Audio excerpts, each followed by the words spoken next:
Cette semaine, votre magazine 100% créateur s'arrête à Aix-en-Provence, dans l'atelier de Pascale. C'est après un voyage en Amérique latine à la fin des années 90 qu'elle prend conscience des effets de la pollution sur la nature. Elle décide alors de quitter sa profession et de se consacrer au recyclage de bouteilles en plastique. Elles prendront la forme de luminaires. Alors à la base, moi j'ai pas du tout de formation dans la création ou dans le travail manuel. J'ai fait des études d'économie en sciences éco à Aix et après à Paris. Donc bon, rien à voir avec ça. C'est vrai que c'est quand j'ai créé PCM Création en 2012 sur un peu un coup de tête en fait, mais qui est au final le résultat d'un long cheminement, je dirais. Et c'était, je voulais monter mon entreprise et puis voilà, ça n'avançait pas, mes projets n'avançaient pas. Et un jour donc j'ai pris une bouteille en plastique, je l'ai habillée et je l'ai montée en lampe et c'est la première lampe que j'ai créée. Je voulais travailler qu'avec des matières naturelles qui polluent peu. C'est pour ça d'ailleurs que je travaille toujours avec le lin et la toile de jute. Parce que c'est des matières qui nécessitent peu d'engrais et de pesticides pour leur culture, qui sont le lin hypoallergénique, qui s'adaptent à tous les environnements. Donc ça me plaît. J'aime le contact avec les matières naturelles. Et puis ce que j'aime aussi, c'est je veux peu de transformation dans ma création. Donc voilà, je travaille avec du fil en métal cuivré, je travaille avec des matières naturelles, pour limiter mon impact. Ça, c'est quand même important pour moi. Je privilégie mes fournisseurs en France. Voilà, ça fait partie de ma charte personnelle pour mon entreprise. Remarquée en Provence, Pascale travaille le plus souvent avec des architectes d'intérieur et expose ses collections chaque année dans des salons de décoration. Même si elle vit aujourd'hui de sa passion, la créatrice se rappelle son parcours qui n'a pas été des plus évidents. Il faut oser, à un moment, il faut se lancer, être en accord dans son couple. Je crois que c'est très important de valider ça. Et parce qu'il faut être soutenu aussi. Il y a des moments difficiles, il y a des moments fabuleux. Bon, on met du temps quand même moi j'ai mis du temps avant quand même de trouver les modèles, ceux que je voulais, de mettre tout en place, de faire homologuer mes modèles. Donc il faut être patient, il faut accepter de se tromper, de redémarrer, que ça ne marche pas. Et puis il faut prendre du recul, je crois, avec ce qu'on fait. Parce qu'on y met toute son âme, donc le regard de l'autre est dur, très dur au début à gérer, enfin en tout cas je parle pour moi, hein. Donc voilà, ça demande, on évolue. Et d'ailleurs, je pense aussi que c'est pour ça que j'ai démarré avec des modèles, un certain type de modèles, et aujourd'hui, je travaille sur quelque chose de plus épuré, de plus léger, plus fluide, parce que je crois que j'ai grandi avec mes lampes. Mais c'est une expérience c'est un chemin qui est fabuleux, parce que je sais que j'ai beaucoup de chance de faire de mon métier, de ma passion, mon métier. C'est tellement vaste ce qu'on peut faire dans la création. Et puis, il y a plein de contacts intéressants. Moi, j'aime bien travailler seule aussi, quand je crée, quand je fabrique, quand je fais mes nouveaux modèles, j'ai besoin d'être seule. Mais après, rencontrer les clients, les architectes. Il y a tout un univers qui est passionnant, en fait, et qui est très éclectique. Moi, j'adore, je me nourris de ça. Et puis, j'ai monté aussi un collectif de créateurs avec 2 copines. Voilà, parce qu'à un moment, je me sentais aussi seule dans mon atelier au début.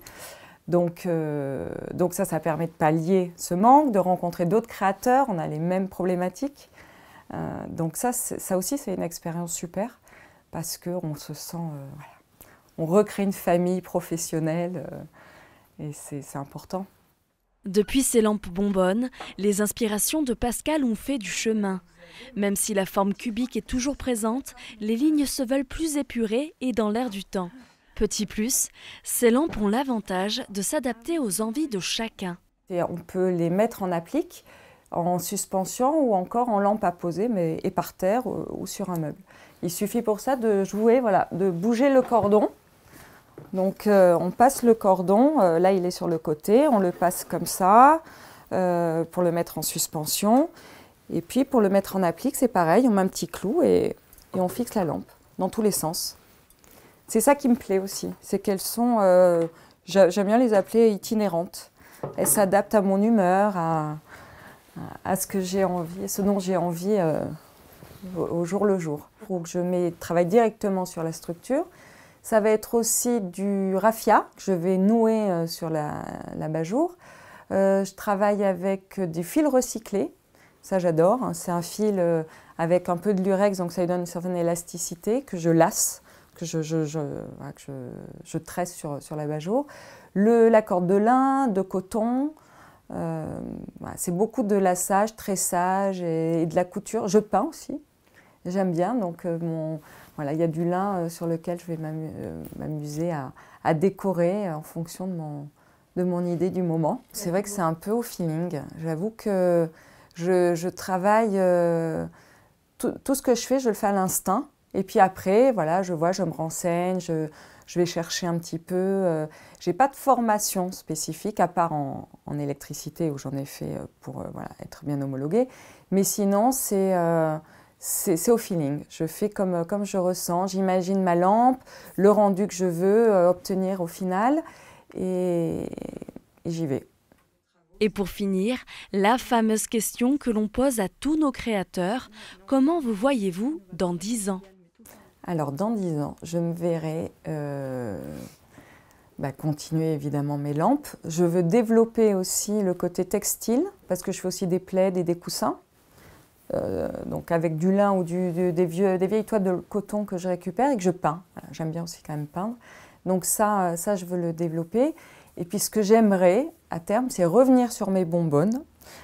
C'était quand même mon idée à la base, mais récupérer par exemple à Bali, ça m'avait marqué les grosses bonbonnes là-bas et pouvoir les travailler sur place pour dépolluer en même temps les plages et les villages. Hein.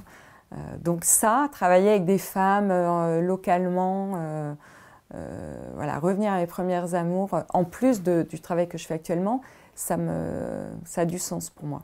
Ce matin, Pascal nous fait l'honneur d'assister à l'un de ses tressages, une étape particulièrement méthodique. Alors là, c'est donc ma lampe, mon modèle rectangle. Je suis en train de la tisser avec de la corde de lin. C'est le modèle straight, très, très serré comme ça. Je passe ma bobine pour faire un tressage serré qui va faire après une lumière un peu comme dans une cabane en bois.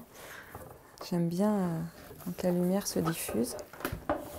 Voilà, donc il faut être patient, hein, repasser la bobine.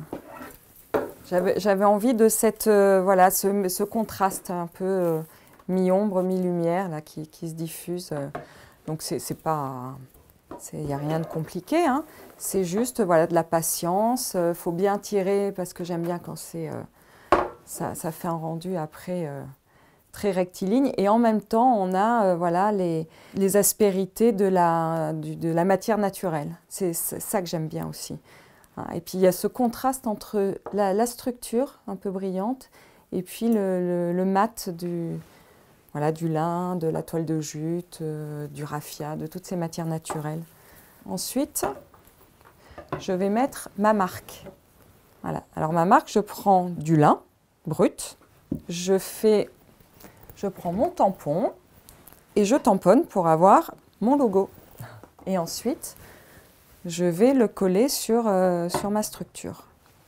C'est vrai que ça ressemble à une pomme. Et en fait, c'est mes premiers modèles, les lampes que je faisais avec des cintres de pressing. Donc je les modelais, je les soudais. Et ça me donnait voilà, une lampe en forme de pomme ou de potiron, même de courge. Avec l'ampoule au milieu. Et donc j'ai gardé ça pour en faire ma marque. J'aime bien. Alors c'est vrai que mes modèles aujourd'hui ne ressemblent plus du tout à ça, mais c'est un petit souvenir de ma première période. Une fois l'étiquette fixée à la colle blanche, place au montage électrique. Donc là c'est un montage simple, hein. J'ai déjà mon câble tout prêt, ça. Donc je prends ma douille, hop. Voilà, une douille un peu vintage, j'aime bien. J'utilise que ces douilles-là avec un gros culot E27. Donc en fait, ça, j'ai fait une formation au LCIE, qui est une antenne du Bureau Veritas, pour savoir déjà de quelles normes je dépendais quand j'ai démarré, puis savoir comment est-ce qu'on fait un montage électrique homologué. Parce que bon, vous pouvez aller dans le commerce et faire votre propre montage sans savoir si vraiment au final il n'y a aucun risque. Donc ça c'est très rapide. Et là c'est le serre-câble que je viens visser.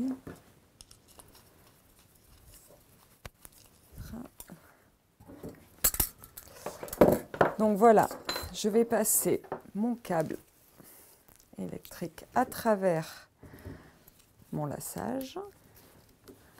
C'est plutôt l'inverse. Pour en faire une lampe à poser, mais sinon j'aurais pu le laisser aussi droit pour pouvoir en faire une applique par exemple. Lacées, croisées ou tissées, ces lampes éco-design et fabriquées en Provence sont à retrouver directement en boutique ou sur le site internet de Pascal.